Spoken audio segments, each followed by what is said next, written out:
இந்த பூமியில் நிலையாய் வாழ்ந்தവൻ யாരടാ? ബാക്കിയുള്ള നിങ്ങൾക്കറിയാം. ശിവാജി ഗണേശൻ പറഞ്ഞ മാതിരി ഇത്രയും വലിയ പ്രശ്നമൊന്നും ലോകത്തിലില്ല. ധാരണയാണ് എന്തൊക്കെയോ പ്രശ്നം ഉണ്ടെന്ന്. അത്രയും വലിയ പ്രശ്നമൊന്നും ഇപ്പൊ ഇല്ല.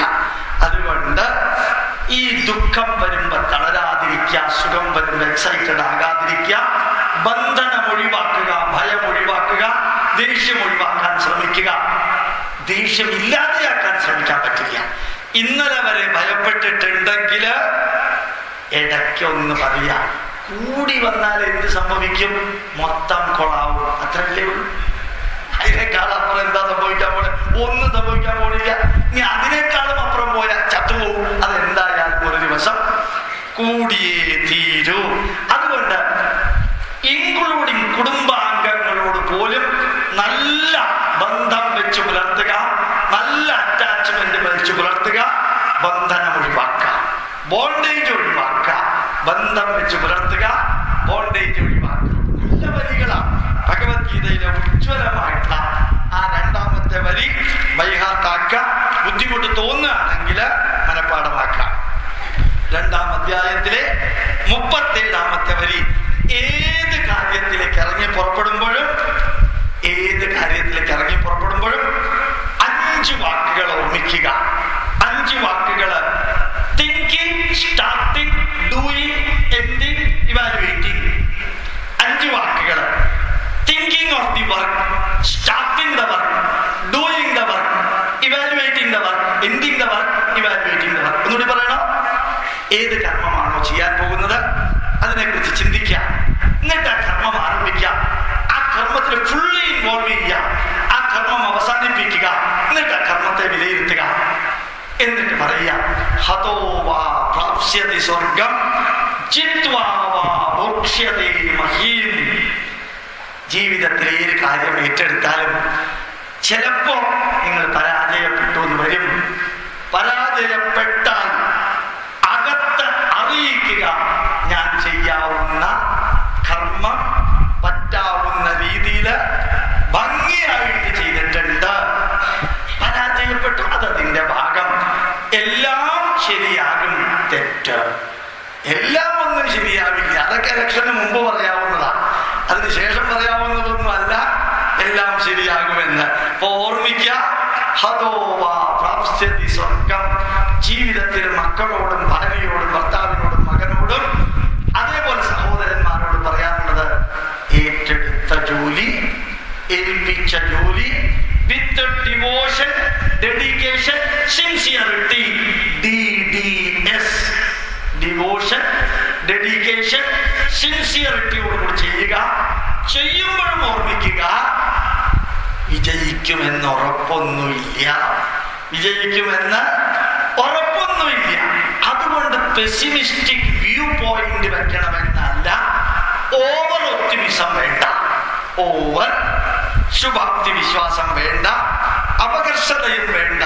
ഞാൻ ചെയ്യാവുന്ന ദൗത്യം നവംബർ മാസം 8-ാം തീയതി 8:30 മണിക്ക് നിങ്ങളുടെ പോക്കറ്റിലുള്ള 500-ഉം 1000-ഉം 12 മണി കഴിഞ്ഞാൽ വെറും പേപ്പറാണെന്ന് പറയാൻ ചങ്കൂറ്റം 127 കോടി ജനതയുടെ മുമ്പിൽ പറഞ്ഞതുപോലെ അങ്ങ് ചങ്കൂറ്റത്തോടുകൂടി ഇറങ്ങുക. വരുന്നത് വരുന്നിടത്ത് വെച്ച് കാണാൻ ഒരു ചങ്കൂറ്റവും കൂടി ഉണ്ടാവുക. ചിലത് മനസ്സിലായി കാണും, ചിലത് മനസ്സിലായിട്ടുണ്ടാവില്ല. മനസ്സിലായെങ്കിലും വെരി ഗുഡ്, മനസ്സിലായില്ലെങ്കിലും നോട്ട് വെരി ബാഡ്. അപ്പൊ ഓർമ്മിക്കുക, ഇതൊക്കെ ജീവിതത്തിന്റെ ഭാഗമായിട്ട് അങ്ങോട്ട് മുമ്പോട്ടെടുക്കുക. ഹതോ വാ പ്രാപ്സ്യതി സ്വർഗം. ഏത് കർമ്മം ഏറ്റെടുക്കുമ്പോഴും അതിനകത്ത് എന്തെങ്കിലും പ്രശ്നങ്ങളോ നെഗറ്റീവുകളോ ഉണ്ടെങ്കിൽ experience of living is life, preparation for living is not life. ജീവിക്കാൻ വേണ്ടിയുള്ള തയ്യാറെടുപ്പല്ല ജീവിതം, ജീവിതാനുഭവങ്ങളിലൂടെ കടന്നു പോകലാണ് ജീവിതം.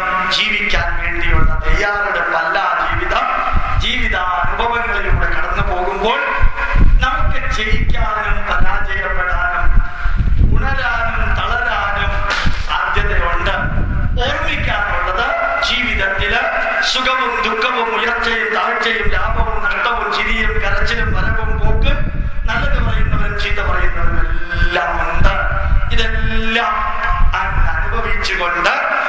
ചിരിച്ചുകൊണ്ട് മുമ്പോട്ട് പോകുമ്പോൾ ചിലയിടത്തെല്ലാം പരാജയം ഉണ്ടാവും. അത് സന്തോഷത്തോടുകൂടി സ്വീകരിക്കുക. ചിലയിടത്തെല്ലാം വിജയമുണ്ടാവും. നമ്മുടെ കർമ്മമണ്ഡലത്തിൽ വിജയിക്കുകയാണെങ്കിൽ ആ വിജയം ധന്യമായിട്ട് ആസ്വദിക്കുക. അതിനെ ജീവിതത്തിൽ പകർത്തിക്കൊണ്ട് അടുത്ത കർമ്മമണ്ഡലത്തിലേക്ക് ഇറങ്ങി പുറപ്പെടുക. ഇത് നമ്മളുടെ മക്കളോട് പറഞ്ഞാൽ കേരളത്തിലെ കണക്കനുസരിച്ച് +2 ലെവലിലും 10ാം ക്ലാസ് ലെവലിലും പരീക്ഷയ്ക്ക് പ്രിപ്പയർ ചെയ്യുന്ന കുട്ടികളില് 23% കുട്ടികൾ മെന്റലി അബ്നോർമൽ ലെവലിലേക്ക് പോകുന്ന ലോകത്തിലെ ഒരേ ഒരു രാഷ്ട്രത്തിനകത്തെ സംസ്ഥാനമാണ് കേരളം. രാഷ്ട്രത്തിനകത്തെ സംസ്ഥാനം കേരളം.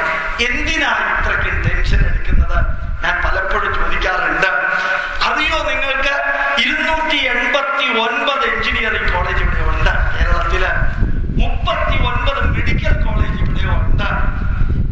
ആദിശങ്കര കോളേജിൽ പോയപ്പോ ഒരു പയ്യൻ ഇങ്ങനെ ചിരിച്ചോണ്ട് വരുമ്പോ ഞാൻ ചോദിച്ചു അവരുടെ അടുത്ത്, മോനെന്താ മോനെ ചിരിക്കുന്നേ? ഞാൻ സാറിനെ പയ്യന്നൂർ വെച്ച് കണ്ടിട്ടുണ്ട്. അങ്ങനെ കണ്ട ചിരി അല്ലല്ലോ, അതിനേക്കാൾ നല്ല ചിരിയാണല്ലോ സാറേ, എനിക്ക് ഇവിടെ അഡ്മിഷൻ കിട്ടി. അതെയോ, ഇവിടെ അഡ്മിഷൻ കിട്ടിയോ? എത്രാമത്തെ റാങ്കാണ്? 69,000-ാമത്തെ റാങ്കാണ് സാറേ. അത്ര മനസ്സിലായോ? മനസ്സിലായെങ്കിൽ നന്നായി, ഇല്ലെങ്കിലും നന്നായി. 69,000-ാമത്തെ റാങ്ക് കിട്ടിയവൻ ആദിശങ്കര കോളേജ് കാലടിയിൽ അത്രയും ഉജ്ജ്വലമായ കോളേജില് കിട്ടിയെങ്കിൽ എന്തിനാ ഇത്രയും അധികം ടെൻഷൻ എടുക്കുന്നത്? ഈ വരിയൊന്ന് ചിന്തിക്കുക. അത്രയും വലിയ പ്രോബ്ലം ഒന്നും ഇപ്പൊ ലോകത്തിലില്ല. ഇന്ത്യൻ ഗ്യാസ് ബുക്ക് ചെയ്യാൻ അറിയാലോ ഇല്ലേ? അങ്ങോട്ട് നമ്പർ കളക്ട് ചെയ്താൽ പണ്ട് നമ്മൾ അങ്ങോട്ട് പറയണം, ഇപ്പൊ അത് ഇങ്ങോട്ട് പറയണം. ഞങ്ങളുടെ റെക്കോർഡ് പ്രകാരം നിങ്ങളുടെ നമ്പർ 211001 ശരിയാണെങ്കിൽ 1 അമർത്ത. അവർ പറയുന്ന മാതിരി അമർത്തിക്കൊണ്ടേ ഇരുന്നാൽ അവസാനം നമ്മൾ പറയും. അങ്ങോട്ട് ഒന്നും പറയണ്ട. ഗ്യാസ് ബുക്ക് ചെയ്യാൻ മാറിയിരിക്കും. എന്ത് മാറ്റാ ഇവിടെ മാറിയിരിക്കുന്നത്? മകളുടെ മകന്റെ കല്യാണത്തിന് മൊത്തം ഈവന്റ് മാനേജേഴ്സിനെ ഏൽപ്പിച്ചാൽ ഭാര്യയെയും ഭർത്താവിനെയും ഉൾപ്പെടെ വേണമെങ്കിൽ കൊണ്ടുവന്ന് തരും. അത്ര വലിയ ബുദ്ധിമുട്ടൊന്നും ഇല്ലാത്ത ലോകത്തിൽ എന്തിനാ ഇത്രയും അധികം ടെൻഷൻ എടുക്കുന്നത്? അത് ഈ വരിയും കൂടി ഒന്ന് ചേർത്ത് ടെൻഷൻ ഇല്ലാതെ ജീവിക്കാൻ ശ്രമിക്കുക. 2-ാം അധ്യായം 47-ാമത്തെ വരി വെറുതെ ഒന്ന് നല്ല അർത്ഥം മനസ്സിലാക്കാം. കർമ്മണ്യേവ തേ അധികാരഃ. തേ അധികാര കർമ്മണി ഏവ. നിന്റെ അധികാരം കർമ്മം ചെയ്യുന്നതിലാണ്. മാ ബലേഷു തേ അധികാരഃ കദാചന. കർമ്മബലത്തിൽ അവകാശമില്ലെന്ന് കൃഷ്ണൻ പറഞ്ഞിട്ടില്ല, അധികാരമില്ലെന്നാ പറഞ്ഞിരിക്കുന്നത്. അതിനെ കേറി ഈ കമ്മ്യൂണിസ്റ്റുകാരും യുക്തിവാദിക്കാരും പറഞ്ഞ് കൊളമാക്കി ഇപ്പൊ ഏതാണ്ട് അവര് കൊളായി, ഇവിടെ കൊളായില്ല. ഓർമ്മിക്കുക, കർമ്മണ്യേവാധികാരസ്തേ മാ ബലേഷു കദാചനഃ മാ കർമ്മബലഹേതുർഭൂഗോ മാതേ സംഗോസ്തു അകർമ്മണി. എല്ലാവരെയും നീ കർമ്മത്തില് അധികാരമുള്ളവനാണ് അർജുന. നിങ്ങളെ ഏൽപ്പിച്ച കർമ്മം അഥവാ നിങ്ങൾ ഏറ്റെടുത്ത കർമ്മം, ആ കർമ്മം ചെയ്യാൻ അധികാരമുണ്ട് എന്നുറച്ച് മനസ്സിലാക്കി കർമ്മം ചെയ്യുക. അതിന്റെ റിസൾട്ടിനും റിവാർഡിനും അവകാശമുണ്ട്, അധികാരമില്ല. അത് മനസ്സിലായോ? 10ാം ക്ലാസ്സിൽ നല്ലോണം പഠിക്കുന്ന ഒരു കുട്ടി പറയുകയാണ്, എനിക്ക് ഫസ്റ്റ് റാങ്കിന് അധികാരമുണ്ട്. നിങ്ങൾ എന്ത് പറയും? ഫസ്റ്റ് റാങ്കിന് അവകാശമുണ്ടെന്ന് പറഞ്ഞോ അധികാരമുണ്ടെന്ന് പറയാൻ സാധിക്കില്ല. എന്ത് സിമ്പിൾ മീനിങ് ആണ്. എനിക്ക് ഫസ്റ്റ് റാങ്ക് കിട്ടിയേ തീരൂ, എനിക്ക് അതിന് അധികാരമുണ്ടെന്ന് പറയാൻ സാധിക്കും. ഫസ്റ്റ് റാങ്കിന് എനിക്ക് അവകാശമുണ്ട്, അത്രയും പഠിച്ചിട്ടുണ്ട്, അത്രയും എഴുതിയിട്ടുണ്ട്, ഇനി വാല്യുവേറ്റ് ചെയ്യുന്നവരെ നോക്കട്ടെ എന്ന് പറയാം. കർമ്മത്തിന്റെ റിസൾട്ടും റിവാർഡും മാത്രം ഫോക്കസ് ചെയ്ത് കർമ്മം ചെയ്യുകയോ ചെയ്യാതിരിക്കുകയോ അരുത്. അത് മനസ്സിലായി? കാർഗിലിൽ യുദ്ധത്തിന് പോകുന്നവര്, ഭാരതത്തിന്റെ പാകിസ്ഥാന്റെ ബൗണ്ടറിയിൽ നിൽക്കുന്നവര് ഞാൻ ഒരിക്കലും മരിക്കരുത് എന്ന് വിചാരിച്ച് യുദ്ധത്തിൽ ഇറങ്ങാൻ പറ്റുമോ? എന്റെ ജീവിതം ഒരിക്കലും ശരീരത്തിൽ നിന്ന് ജീവാത്മാവ് പോകരുത്, ഞാൻ മരിക്കരുത്, ഞാൻ മരിക്കില്ല എന്ന് ഗ്യാരണ്ടി തരികയാണെങ്കിലേ ഞാൻ യുദ്ധത്തിന് പോകുള്ളൂ എന്ന് പട്ടാളക്കാരന് പറയാൻ അവകാശമുണ്ടോ? ഇല്ല. അതുകൊണ്ട് കർമ്മത്തിന്റെ ബലവും പ്രതിഫലവും എന്ത് വേണമെങ്കിലും ആവാൻ സാധ്യതയുണ്ട്. കർമ്മത്തിന്റെ ബലത്തിലും പ്രതിഫലത്തിലും അധികാരമില്ല, അവകാശം തീർച്ചയായിട്ടും ഉണ്ടാവും. ആ കർമ്മത്തിന്റെ റിസൾട്ടും റിവാർഡും മുമ്പിൽ വെച്ച് പ്രവൃത്തി ഏറ്റെടുക്കുകയോ ഏറ്റെടുക്കേണ്ട പ്രവൃത്തി തിരസ്കരിക്കുകയോ ചെയ്യരുത്. ലോജിക്കലി, റാഷണലി, സയന്റിഫിക്കലി വിവരിക്കാവുന്ന ഉജ്ജ്വലമായിട്ടൊരു ശ്ലോകം. നമ്മൾ ഏതെങ്കിലും കർമ്മം ചെയ്യുമ്പോൾ അതിലുദ്ദേശിച്ച അത്രയും റിസൾട്ട് കിട്ടിയില്ലെങ്കിൽ തളരാതെ, തകരാതെ, വരളാതെ ഇരിക്കാൻ, തളരാതെ, തകരാതെ, വരളാതെ ഇരിക്കാൻ ഏറ്റവും പറ്റിയൊരു ശ്ലോകമാണ് ഈ ശ്ലോകം. കർമ്മത്തിൽ അധികാരമുണ്ട്, കർമ്മബലത്തിൽ അവകാശമുണ്ട്, കർമ്മബലത്തിൽ അധികാരമില്ല. കർമ്മത്തിന്റെ പ്രതിഫലത്തിലും അധികാരമില്ല, അവകാശം വേണമെങ്കിൽ പറയാം. അടുത്തത്, ഇന്ന് ഹാളിന്റെ പുറത്തേക്ക് പോകുന്നതിന് മുമ്പ് ജീവിതത്തിൽ പകർത്തണം. പ്രസാദേ സർവദുഃഖാനാം ഹാനിരസ്യോപജായതേ. ചിരിച്ച മുഖമുണ്ടാവണം, ഒരു മുഖത്ത് ചിരി ഉണ്ടാവണം. ഞാൻ ചിലപ്പോൾ ചിലരോട് പറയാറുണ്ട്, ഇവിടെ നിന്ന് 1.5 കിലോമീറ്റർ അപ്പുറത്ത് ഒരു വലിയ അഗ്നിപർവ്വതം 2.5 മണിക്കൂറിന് ശേഷം പൊട്ടാൻ പോവുകയാണ് എന്ന രീതിയിൽ ലയൺസ് സ്കൂളിലെ ഗ്രൗണ്ടിൽ ഇരിക്കല്ലേ. അർത്ഥം മനസ്സിലായോ? അങ്ങനെ ഒന്നും സംഭവിക്കാൻ പോണില്ല. മുഖത്തൊരു ചിരി ഉണ്ടാവുക. നീ ചിരിക്കാൻ തീരെ ബുദ്ധിമുട്ടാണെങ്കിൽ നന്ദനം എന്ന സിനിമയിലെ കുമ്പുടിയെ കുറിച്ച് ആലോചിക്കാം. എന്നിട്ടും പറ്റണില്ലെങ്കിൽ ശരിക്ക് തേന്മാവിൻ കൊമ്പത്ത് എന്ന സിനിമയിൽ മോഹൻലാൽ ഒരു ഓലക്കൂരയുടെ ഓട്ടയിൽ കൂടെ അകത്തേക്ക് നോക്കുന്നുണ്ട്. അതിനുശേഷം എന്താ സംഭവിച്ചത് എന്നുള്ളത് ചിന്തിക്കാം. ചിരിക്കാൻ ഇത്രയുമുള്ള ലോകത്തില്, ഇത്രയും ആഹ്ലാദിക്കാനുള്ള ഒരു ലോകത്തില് എന്തിന് ചീഞ്ഞ തണ്ണീർമത്തൻ മാതിരി മുഖവും വെച്ചുകൊണ്ടിരിക്കണം? ഒന്ന് ആലോചിക്കാം. 48 വർഷം എല്ലാവരെയും ചിരിപ്പിച്ചുകൊണ്ടിരുന്ന ഒരു സിനിമാ നടൻ 3.25 വർഷമായിട്ട് ചിരിക്കാൻ പറ്റാതെ കിടക്കാണ്. 4 വർഷത്തോളം ആവുന്നു ചിരിക്കാൻ പറ്റാതെ കിടക്കാണ്. എന്താ ഓർമ്മിക്കാനുള്ളത്? ഇന്നലെ എനിക്ക് ചിരിക്കാമായിരുന്നു, ഇന്നലെ എനിക്ക് സന്തോഷിക്കാമായിരുന്നു, ഇന്നലെ എനിക്ക് കുറച്ചും കൂടി എനർജറ്റിക് ആയിട്ട് സംസാരിക്കാമായിരുന്നു. നടക്കൂ. Past cannot be corrected. ഞാൻ തുടക്കത്തിൽ പറയട്ടെ, കാലം ഒഴുകുന്നത് ഭാവിയിൽ നിന്ന് വർത്തമാനത്തിലേക്കും വർത്തമാനത്തിൽ നിന്ന് ഭൂതത്തിലേക്കും കാലം ഒഴുകുമ്പോൾ ഞാനും നിങ്ങളും ഒഴുകുന്നത് ഭൂതത്തിൽ നിന്ന് വർത്തമാനത്തിലേക്കും വർത്തമാനത്തിൽ നിന്ന് ഭാവിയിലേക്കുമാണ് ഒഴുകുന്നത്. എതിർനീച്ചൽ, ഓപ്പോസിറ്റ് ഡയറക്ഷനിലേക്കാണ്. അപ്പൊ ഇന്നലെ ചെയ്യാമായിരുന്നു, ചിരിക്കാമായിരുന്നു, അങ്ങനെ പറയാമായിരുന്നു. ആയിരുന്നു എന്ന് പറഞ്ഞുകൊണ്ട് എന്താ കാര്യം? പറ്റില്ല. അതുകൊണ്ട് എന്നും ഓർമ്മിക്കാം, ഒരു ചിരിച്ച മുഖം ഉണ്ടാവണം. ഞാൻ കുറച്ച് മുമ്പ് 5:25 അവിടെ നിന്നിട്ട് ഈ 5:25 അല്ല 6:05 തോന്നുന്നു, 5:55 6 അവിടെ നിന്ന് 6:30 വരെ അവിടെ എൻ്റെ മുമ്പിൽ കൂടെ വന്ന ഓരോ വ്യക്തിയുടെ മുഖത്തും ചിരിയുണ്ടായി. അതൊരു പുണ്യം. അതാണ് ജീവിതത്തിലെ ഏറ്റവും വലിയ പുണ്യം. നിങ്ങൾക്കെന്നല്ല, ലോകത്തിലെ എല്ലാവർക്കും പ്രശ്നമാണ്. ഒരാൾക്കും പ്രശ്നമില്ലാത്തതില്ല. ശരിക്ക് നമ്മുടെ കേരള മുഖ്യമന്ത്രി പിണറായി വിജയന്റെ ഏറ്റവും വലിയ പ്രശ്നം 93 വയസ്സായിട്ട് 30 കൊല്ലമായിട്ടിരിക്കുന്ന പാർട്ടിയാണ്. ഓർമ്മിക്കാം.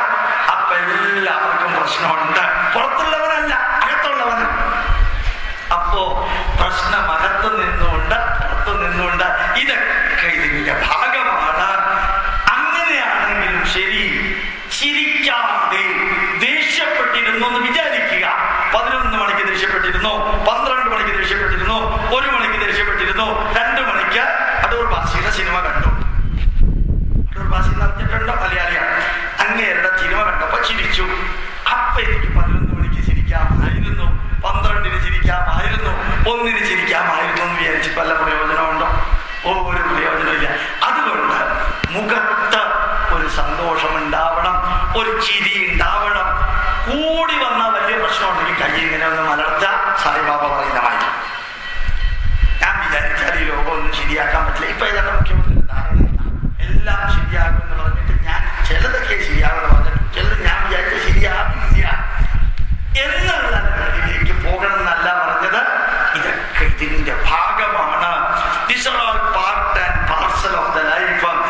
എങ്കിലും മുഖത്തൊരു ചിരി ഉണ്ടാവാൻ നമുക്ക് ആ ഭഗവത്ഗീതയുടെ അപ് ടു ഡേറ്റ് ആപ്ലിക്കേഷൻ നോക്കാം.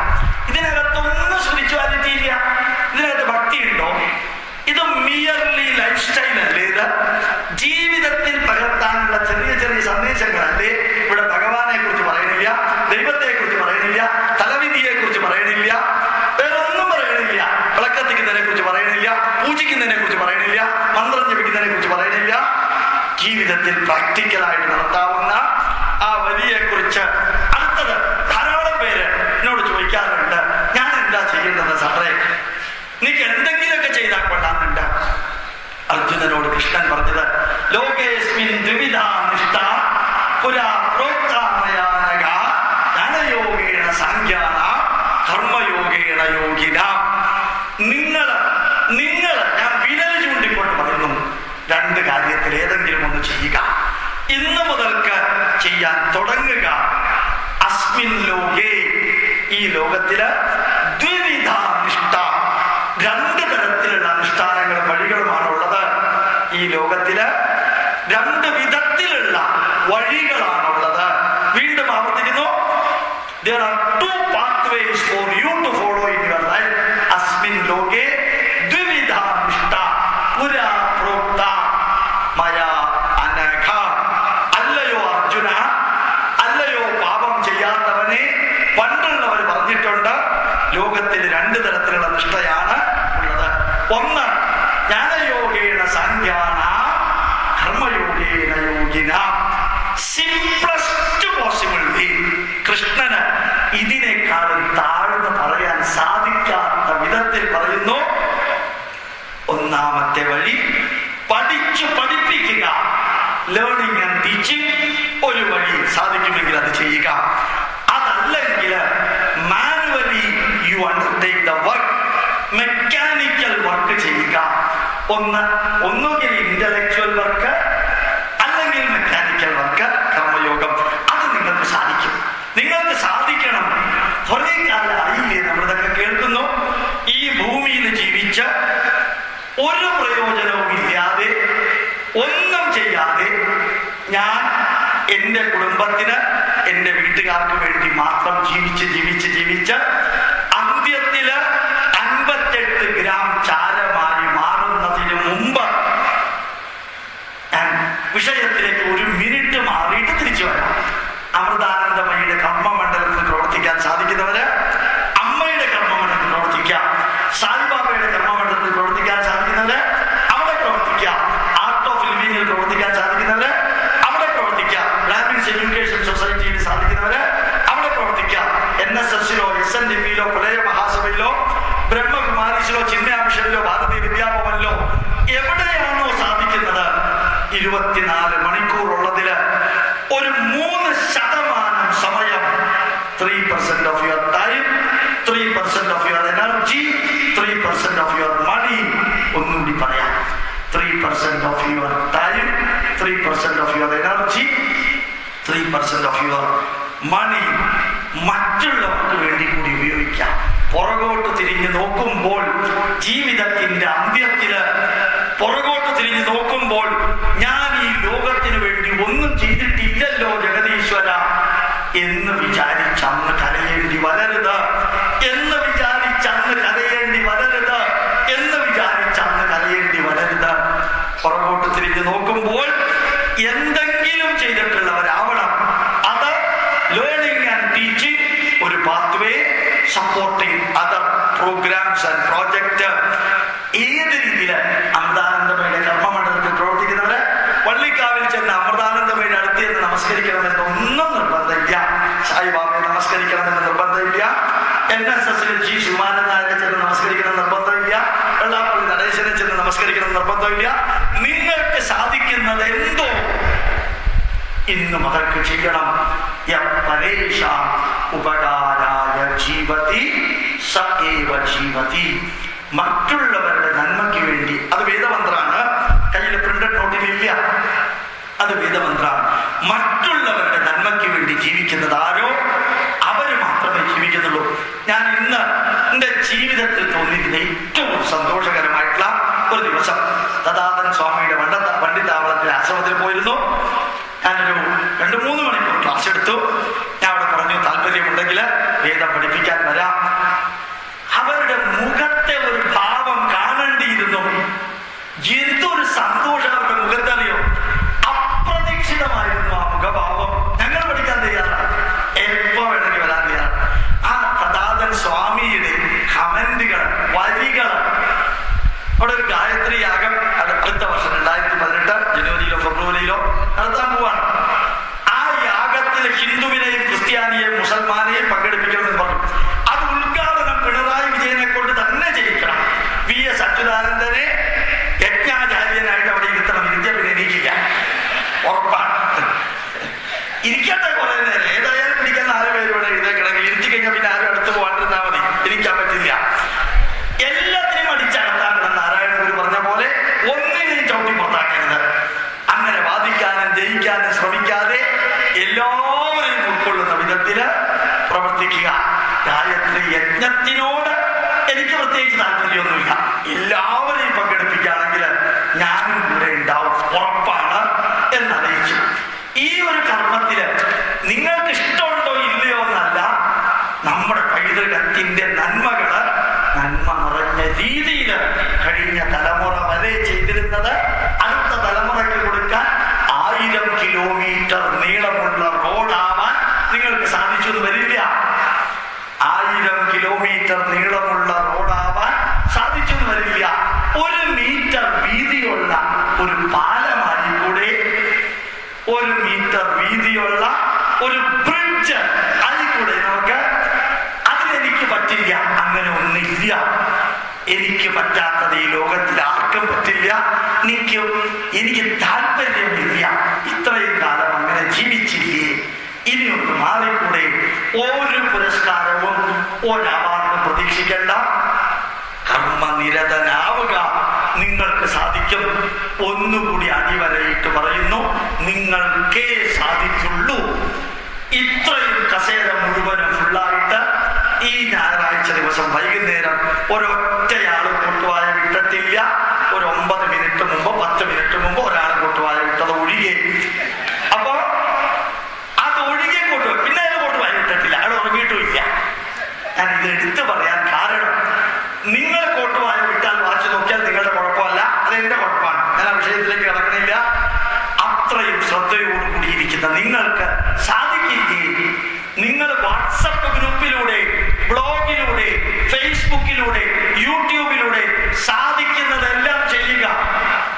ഈ കേരളത്തിലെ 1.75 കോടി ഹിന്ദുക്കൾ വിചാരിച്ചാൽ ലോകത്തിലെ 746 കോടി ജനതയ്ക്ക് എത്തിക്കാൻ സാധിക്കും.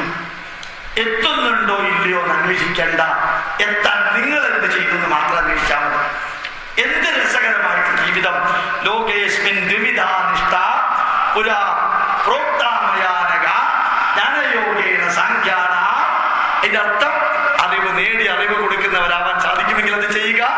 കർമ്മയോഗേണ യോഗിന, മെക്കാനിക്കലി മാനുവൽ വർക്ക് ചെയ്യാൻ സാധിക്കുന്നവര് അങ്ങനെ ചെയ്യുക. അടുത്തവരെ നോക്കാം. 51.5 നൂറ്റാണ്ടുകൾക്ക് മുമ്പ് ശ്രീകൃഷ്ണൻ പറഞ്ഞത് സന്യാസനാദേവ സിദ്ധിം സമധിഗച്ഛതി. നല്ലൊരു വലിയ ഒരു താടി വെച്ച് 1 ഏക്കർ ഭസ്മം തൊട്ട് 1 ഇഞ്ച് ഡയമീറ്ററിൽ കുങ്കുമം തൊട്ട് ജടയും വെച്ച് കാവി ഉടുത്തോണ്ട് നടക്കുന്നവൻ സന്യാസിയാണെന്ന് പറഞ്ഞാൽ വിശ്വസിക്കല്ലേ? ഗോപാലകൃഷ്ണൻ പറഞ്ഞതല്ല, ശ്രീകൃഷ്ണൻ പറഞ്ഞതാ. അപ്പോ സന്യാസനാദേവ merely having an apparel of a sannyasi never means that he is a sannyasi. ഇത് കൃഷ്ണൻ പറഞ്ഞതാ. അതാണ് കൃഷ്ണന്റെ ചങ്കൂറ്റം എന്ന് പറയുന്നത്. ശ്രീകൃഷ്ണൻ എന്ന് പറയല്ലേ, ഡോക്ടർ കൃഷ്ണൻ എന്ന് പറഞ്ഞാൽ. അപ്പൊ ഓർമ്മിക്ക, വെറും സന്യാസിയുടെ വേഷം കെട്ടി എന്നുള്ള കാരണത്താല് സിദ്ധി ഉണ്ടാവണമെന്നില്ല. അതുകൊണ്ട് ഞാൻ പറയുന്നു, വിഷയം മാറി തിരിച്ചു വരാം. മാതൃദേവോ ഭവ. സിംഗുലറാണ്. അമ്മ ഈശ്വര തുല്യയായി തീരട്ടെ, സിംഗുലർ. പിതൃദേവോ ഭവ, അച്ഛൻ ഈശ്വര തുല്യനായി തീരട്ടെ, സിംഗുലർ. ആചാര്യ ദേവോ ഭവ, സിംഗുലർ. ഒരു ആചാര്യന്റെ കാല് തൊടുക, എല്ലാവരെയും നമസ്കരിക്കല്ലേ, എല്ലാവരെയും നമസ്കരിക്കല്ലേ. സിംഗുലറെ പറഞ്ഞിട്ടുള്ളൂ. നിങ്ങളുടെ ജീവിതത്തെ ആട്ടി മുടി മാറ്റിയവനാരോ അയാളെ തല കാലിൽ തൊട്ട് നമസ്കരിക്കാം. അല്ലാത്തവരെ നമസ്കരിക്കണമെന്ന് തോന്നുകയാണെങ്കിൽ കാലിന്റെ മുമ്പിൽ നിന്ന് 6 ഇഞ്ച് ദൂരെ നിലത്ത് തൊട്ട് നമസ്കരിക്കാം. കാലും ശരീരവും തൊട്ട് നമസ്കരിക്കേണ്ട. ഏത് സ്ത്രീക്കും പുരുഷനെ തൊടാനും ഏത് പുരുഷൻ സ്ത്രീയെ തൊടുമ്പോഴും ശരീരത്തെ തൊട്ടുള്ള വന്ദനം വേണ്ട. ഞാൻ പറഞ്ഞതല്ല, ഉപദേശന്റേതല്ല. സന്യാസനാദേവ, ഒരു സന്യാസിയാണ്, ഒരു രുദ്രാക്ഷം ജപിച്ച് കഴുത്തിലുണ്ട്, അതുപോലെ തന്നെ ഭസ്മമുണ്ട്, ജടയുണ്ട്. ഇതിനൊന്നിനും ഒരു വിഷമോ ഇല്ല. 25 ദിവസം കുളിക്കാതെ നിന്നാൽ ആർക്കും ജട വരും. മാത്രമല്ല 15 രൂപ ഉണ്ടെങ്കിൽ ഒരു വിഷമവും ഇല്ലാണ്ട് രുദ്രാക്ഷമാല കിട്ടും. ഈ ഭസ്മം റോഡ് സൈഡിൽ നിന്നാണെങ്കിൽ റോഡ് സൈഡിൽ നിന്ന് കിട്ടും, അല്ലെങ്കിൽ ഒരു 5 രൂപ കൊടുത്ത ഭസ്മത്തിന്റെ പാക്കറ്റ് കിട്ടും. ഒരു വിഷമവും ഇല്ല. ഞാൻ കളിയാക്കി പറഞ്ഞതല്ല, അവഹേളിക്കാൻ പറഞ്ഞതല്ല, ഇടിച്ച് താഴ്ത്താൻ വേണ്ടി പറഞ്ഞതല്ല. സന്യാസിയുടെ വേഷം കെട്ടി മുമ്പിൽ വരുന്നവരെല്ലാവരുടെ അടുത്തും സംശയം ചോദിച്ചാൽ സംശയ നിവാരണം സാധിക്കുമെന്ന് പറഞ്ഞ് മുമ്പോട്ട് പോകല്ലേ.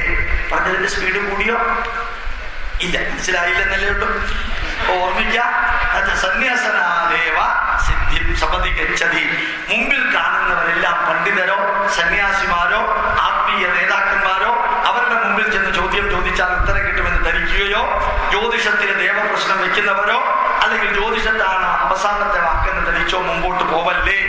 പ്രശ്നം വെക്കുന്ന വ്യക്തികൾക്കൊരു പേരുണ്ട്, പണ്ട് ഞാൻ പറഞ്ഞിട്ടുണ്ട്, പ്രശ്നക്കാരൻ. നിങ്ങളുടെ പ്രശ്നത്തിന്റെ കൂട്ടത്തിൽ അങ്ങേരുടെ പ്രശ്നം കൂടി വെച്ചു കൊടുക്കും.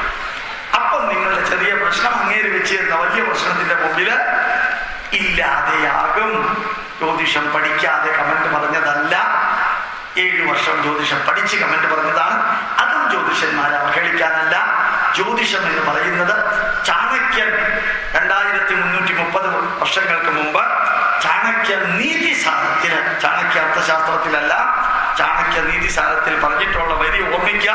ഈ നക്ഷത്രങ്ങളും ചന്ദ്രനും സൂര്യനുമാണ് എന്റെ എല്ലാ ഭാവിയും നിശ്ചയിക്കുന്നതെങ്കിൽ ഞാൻ പിന്നെ പ്രവർത്തിക്കേണ്ട കാര്യമൊന്നുമില്ലല്ലോ. ഇതെന്റെ വരിയല്ല, 23-ാം നൂറ്റാണ്ട് മുമ്പ് ചാണക്യൻ പറഞ്ഞതാ. പക്ഷെ അതിനകത്ത് നല്ലതുണ്ട്, തീർച്ചയായിട്ടും ജാതകത്തിനകത്ത് നല്ലതുണ്ട്. ജീവിതത്തിൽ സൂചിപ്പിക്കപ്പെടുന്ന നന്മകളനുസരിച്ച് പ്രവർത്തിക്കാൻ സാധിക്കുമെങ്കിൽ ചെയ്യുക. അതാണ് ജീവിതത്തിന്റെ അവസാന വാക്ക് എന്ന് ധരിക്കല്ലേ.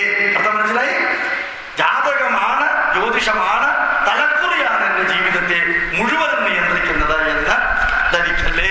അപ്പൊ സന്യാസിയുടെ വേഷം കെട്ടി വരികയോ ആചാര്യനായിട്ട് നടിക്കുകയോ ചെയ്യുന്നത് മാത്രമല്ല. അടുത്തൊരു വരി വീണ്ടും ഞാൻ ആവർത്തിക്കുന്നു, ഞാൻ ജീവിതത്തിൽ പകർത്താറ്. നഹി കശ്ചിക്ഷണമപി യാതുത്തിഷ്ഠത്യകർമ്മകൃത്. നഹി കശ്ചിക്ഷണമപി യാതുത്തിഷ്ഠതി അകർമ്മകൃത്. ഒരു ക്ഷണം പോലും, ഒരു മിനിറ്റ് പോലും കർമ്മം ചെയ്യാതെ ഇരിക്കല്ലേ. നിരന്തരം കർമ്മം ചെയ്തുകൊണ്ടിരിക്കുക, നിരന്തരം പ്രവർത്തിച്ചുകൊണ്ടിരിക്കുക. ഞാൻ വീണ്ടും പറയുന്നു നിങ്ങളുടെ അടുത്ത്, കർമ്മ തെറപ്പി, കർമ്മ തെറപ്പി. പ്രവർത്തിച്ചുകൊണ്ട് അവസാനം വരെ ഇരിക്കാം. നല്ല രസ. കർമ്മ തെറപ്പി നമുക്ക് അതിനകത്തില്ല. മറ്റേത് തെറപ്പിയേക്കാളും നല്ലത് രാവിലെ 5-5:30 മണിക്ക് എഴുന്നേൽക്കുക, നല്ല രീതിയിൽ കുളിക്കുക, ചായ ഉണ്ടാക്കുക, സന്തോഷത്തോടുകൂടി കുടിക്കുക, എന്നിട്ട് ബാക്കിയുള്ള കാര്യങ്ങള് വൈകുന്നേരം ലാസ്റ്റ് 9-10 മണി വരെ കംപ്ലീറ്റ് വർക്ക് ചെയ്തിട്ട് ഒന്ന് പുറകോട്ട് തിരിഞ്ഞു നോക്കുക. തൊഴുകയോടെ ഗോപാലകൃഷ്ണൻ പറയുന്നു, നിങ്ങൾ പറയും ഇന്നത്തെ എൻ്റെ ജീവിതം ധന്യമായി.